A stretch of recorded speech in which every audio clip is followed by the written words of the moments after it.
Praise Lord. Greetings in the mighty name of Lord Jesus Christ. ఈరోజు దేవుని యొక్క వాక్యము వినటం, దాన్ని అనుసరించడం, దానికి విధేయత చూపించడం, దాని యొక్క ప్రాముఖ్యత గురించి మనం ఈరోజు తెలుసుకుందాం. నిర్గమకాండము 15వ అధ్యాయం 26వ వచనంలో ఇలా రాయబడి ఉన్నది. మీ దేవుడైన యెహోవా వాక్కును శ్రద్ధగా విని ఆయన దృష్టికి న్యాయమైనది చేసి ఆయన ఆజ్ఞలకు విధేయులై ఆయన కట్టడలన్నిటినీ అనుసరించి నడిచిన ఎడల నేను ఐగుప్తీయులకు కలుగజేసిన రోగములలో ఏదియు మీకు రానియను, నిన్ను స్వస్థపరచు యెహోవాను నేనే అనెను. ఇక్కడ మన దేవుడు మనకు చెప్తుంది, ఆయన ఒక వాక్యమును శ్రద్ధగా వినటం. మనం చాలాసార్లు దేవుని యొక్క వాక్యమును వింటాం, కానీ విని వదిలేసే వారంగా ఉంటాం. ఆ విన్న వాక్యాన్ని మన హృదయములలో లేకపోతే మన మాటలలో కానీ లేకపోతే మన యొక్క ప్రవర్తనలో కానీ అది ప్రభావితం చేసే విధంగా మనం దాన్ని శ్రద్ధగా వినం.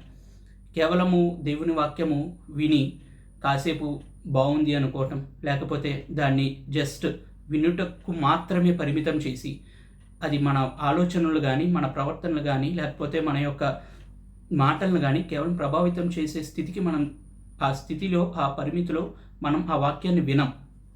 కానీ దేవుడు ఇక్కడ చెప్తుంది, దాన్ని శ్రద్ధగా విని దాని తర్వాత న్యాయమైనది చేసి దాన్ని అనుసరించి నడుచుకోవాలి.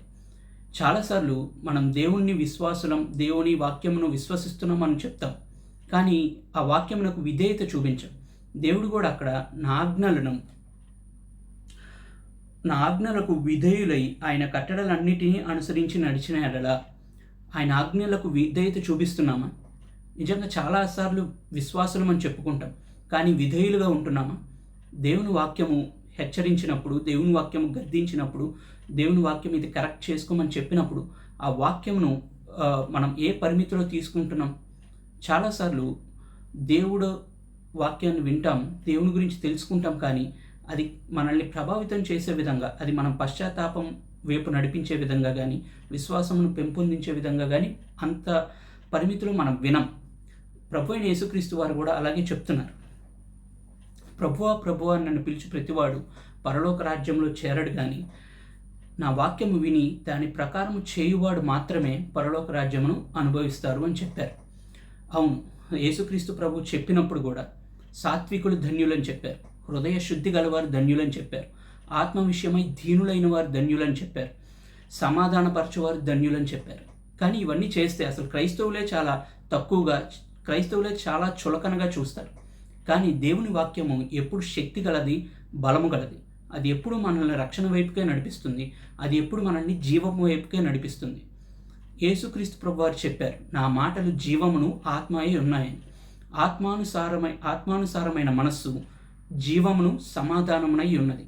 కానీ మనం వాక్యమును పక్కన పెట్టి కేవలం విశ్వాసులం అన్న పేరుతో కేవలం ప్రభువా అని ప్రార్థన చేస్తాం, ప్రార్థన చేసే వారుగానే ఉంటాం. కానీ వాక్యానుసారంగా నడవటం, దేవుని ఆజ్ఞల ప్రకారం దాన్ని అనుసరించడం, న్యాయమైనది ఏదైతే ఉన్నదో అది చేయటం మాత్రం చేయం. అలా చేస్తే దేవునికి మనం విరోధులుగా ఉంటాం, దేవుడికి పక్షపాతం ఉండదు. ఆయన క్రీస్తు యేసువారు చెప్పినప్పుడు కూడా నా మాటలు ఎవరి యందు నిలిచి ఉండునో అప్పుడు వారు ఏదడిగితే వారు ఇస్తా అని చెప్పారు. నన్ను ప్రేమించిన ఎడల నా మాటల యందును నా ప్రేమ యందును నిలిచియుండుడి అని చెప్పారు. కానీ చాలాసార్లు మనం ఆ వాక్యానికి అంత ప్రాధాన్యత ఇవ్వం. పర్టికులర్గా కొంత శ్రమ వచ్చినప్పుడు, కొంత ఇబ్బంది వచ్చినప్పుడు, కొంత కష్టం వచ్చినప్పుడు అసలు దేవుని వాక్యము అనుసరించి అసలు నడుచుకోవాల్సిందే కష్టకాలంలో, అసలు దేవుని వాక్య ప్రకారం నడుచుకోవాల్సిందే శ్రమ కలిగినప్పుడు. మామూలుగా ఉన్నప్పుడు అందరూ బాగానే ఉంటారు, కానీ మనం విశ్వాసమును వాడాల్సి వచ్చినప్పుడు, మనం ఆ వాక్యాన్ని గట్టిగా పట్టుకోవాల్సి వచ్చినప్పుడు, ఆ వాక్యానుసారంగా నడవలసి ఉన్నప్పుడు దానికి విధేయత చూపించాం. యేసుక్రీస్తు ప్రభు వారు కూడా అలాగే చెప్తున్నారు. మత్తయి సువార్త 7వ అధ్యాయంలో ఇలా రాయబడి ఉన్నది, మీరు తీర్పు తీర్చకుడి, అప్పుడు మిమ్మల్ని గెలిచి తీర్పు తీర్చబడదు. మీరు తీర్పు తీరుస్తూనే ఉంటున్నారా? మీ పక్కన ఉన్న వాళ్ళ మీద కానీ, మీ కుటుంబ సభ్యుల మీద కానీ, స్నేహితుల మీద కానీ, లేకపోతే దైవజనుల మీద కానీ ఎప్పుడు తీర్పు తీర్చేవారిగా ఉంటే మీకును అదే విధంగా తీర్పు తీర్చబడుతుంది. అండ్ రెండవది, మీ కంటిలో దూలము నెంచక నీ సహోదరుని కంటిలో నలుసును చూచుట నేల. అవును, మన తప్పులను మనం ఎప్పుడు చూసుకోం, మన పాపములను మనం ఎప్పుడు చూసుకోం, కానీ పక్కన వారి తప్పుల్ని కానీ పక్కన వారి పాపాలను కానీ ఎత్తి చూపటానికి ఎప్పుడు రెడీగా ఉంటాం. నిజంగా దేవుడు అదే చెప్తున్నారు, మొదట నీ కంటిలో దూలం ఉండగా నీవు నీ సహోదరుని చూచి నీ కంటిలో నున్న నలుసు తీసి వేయమని చెప్పనేలా? వేషధారి, మొదట నీ కంటిలో నున్న దూలమును తీసివేసుకొనుము.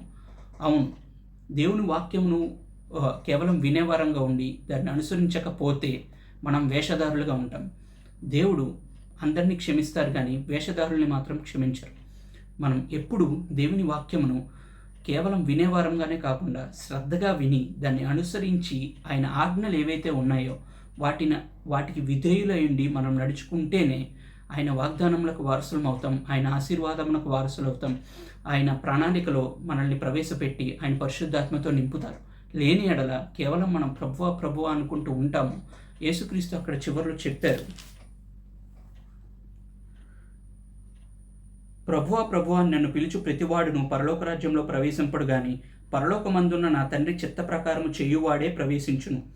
ఆ దినమున అనేకులు నన్ను చూచి ప్రభువా ప్రభువా మేము నీ నామం ప్రవచింపలేదా అని అడిగినప్పుడు నేను మిమ్మల్ని ఎరుగను, అతిక్రమము చేయులారు వారా, నా నుంచి దూరంగా వెళ్ళిపోండి అని చెప్తారు.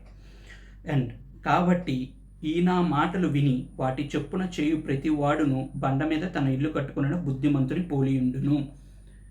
అక్కడ దేవుడు వాడిన పదాలు నా మాటలు విని వాటి చెప్పున చేయు ప్రతివాడు. అవును, దేవుని మాట చొప్పున చేయాలి. దేవుని మాట ఏదైతే చేయమంటుందో దాని ప్రకారం చేయాలి. మన ఇష్ట ప్రకారము లేకపోతే లోక ఇష్ట ప్రకారము కాదు. దేవుని వాక్యానికి విధేయత చూపించి ఆయన ఆజ్ఞలకు విధేయత చూపించినప్పుడే మనం నిజమైన విశ్వాసులుగా గుర్తించబడతాం. లేని ఎడల కేవలం వేషధారులుగానే మిగిలిపోతాం. దేవుని దృష్టిలో ఆయన వాక్యము చెప్పున చేయువాడే బుద్ధిగలవాడుగా పోలి ఉన్నాడు, లేకపోతే బుద్ధిహీనులుగా మనం మిగిలిపోతాం.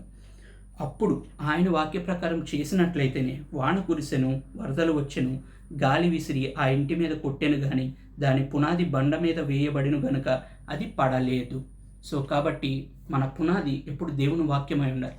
మన ఆలోచనల యొక్క పునాది, మన ప్రవర్తన యొక్క పునాది ఎప్పుడూ దేవుని వాక్యమే అయి ఉండాలి. దేవుని వాక్యానికి విరోధమైనది ఏది చేసినను మనం ఏదో ఒక టైంలో మనము ఆత్మీయ స్థితిలో కానీ బయట కానీ మనం కూలిపోతాం, మనం నాశనం అవుతాం. కాబట్టి మనం ఆయన వాక్యానికి విధేయులై ఉండి ఆయన వాక్యం మొదటగా శ్రద్ధగా విని దాన్ని అనుసరించి నడుచుకొనుటకు మన హృదయములను మన మనస్సును సిద్ధం చేసుకుని ఉంచాలి. దేవుడు కూడా అదే చెప్తున్నారు, నా మాటలు మీలో నిలిచి ఉన్నాడగా మీరు ఏది అడిగితే అది ఇస్తాను, అది చేస్తా అని చెప్పారు. ఆయన మాటలు మనలో నిలిచి లేకపోతే కేవలం వేషధారులుగానే మిగులుతాం. ప్రభువా ప్రభువా అనుకుంటా మిగులుతాం తప్ప ఆయన ఆశ్చర్యకార్యములను, ఆయన కృపను, ఆయన యొక్క శక్తిని మనం ఎప్పటికీ చూడలేం.